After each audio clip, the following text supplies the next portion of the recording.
By the time she made it back down to the glossy floor from Worthington's office, a sea of new faces had gathered in the conference room for the morning meeting. Imogen had expected to have more time to prepare to see her staff. Over the past week, she'd practiced the speech she would make during this very meeting on her first day back. Looking through the glass walls, she didn't recognize anyone sitting around the table or slouched against the wall at the back of the room. Her managing editor, Jenny Packer, and creative director, Maxwell Todd, were conspicuously missing.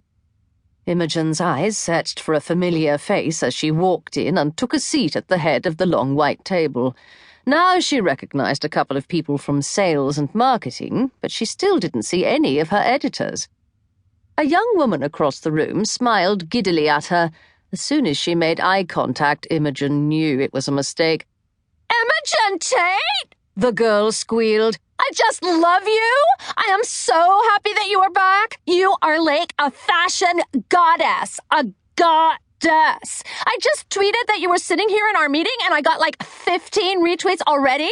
All of my friends are completely jealous of me for getting to sit here in this room and breathe the air you are breathing." She reached her hand, nails painted a neon pink and decorated on the tips with what looked like vanilla cake frosting, across the table.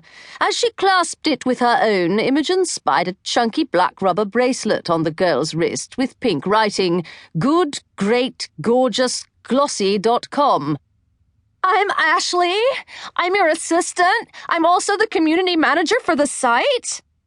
Ashley's voice was childlike and twinkly, and she ended the last sentence like it was a question, even though Imogen was sure she hadn't meant it as one. Imogen had been looking for a new assistant when she left, so it would be helpful not to waste energy trying to find a new girl, but she was skeptical of this packaged deal. How was this girl going to be both her assistant and do whatever it was the community manager did? "Which community exactly are you managing, darling?" Imogen asked as she took in Ashley's long corn silk hair and huge pale blue eyes with absurdly long eyelashes that might have even been real.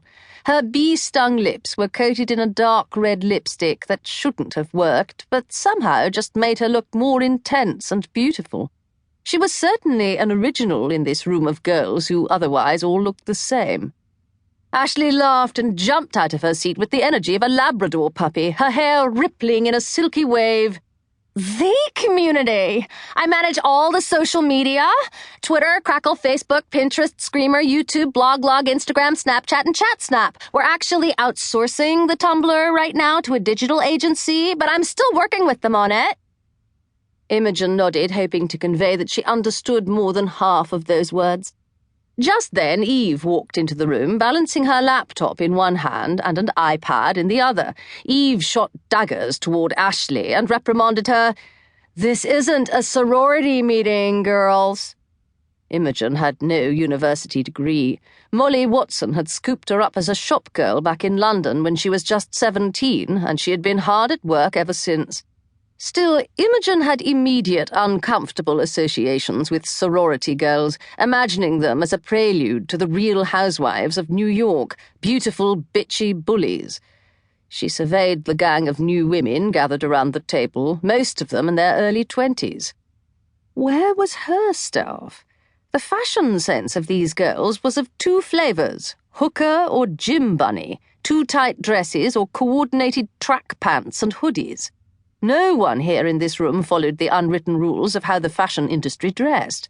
Sure, magazines were filled with bright colours and over-the-top accessories, a cast of characters in elaborate designs all bedecked in taffeta, techno-leather, and, more than once, an entire rainbow of furs. But the people who created fashion were, for the most part, simple and bare in their personal style. You could tell who belonged from the interlopers who snuck past security at Fashion Week because the fashion editor typically wore something effortlessly thrown together. A Celine look, perhaps a YSL blouse with a vintage Hermès trench. Their clothes maintained a sense of uniform and calm in a chaotic world. There was a reason Grace Coddington still wore black every single day.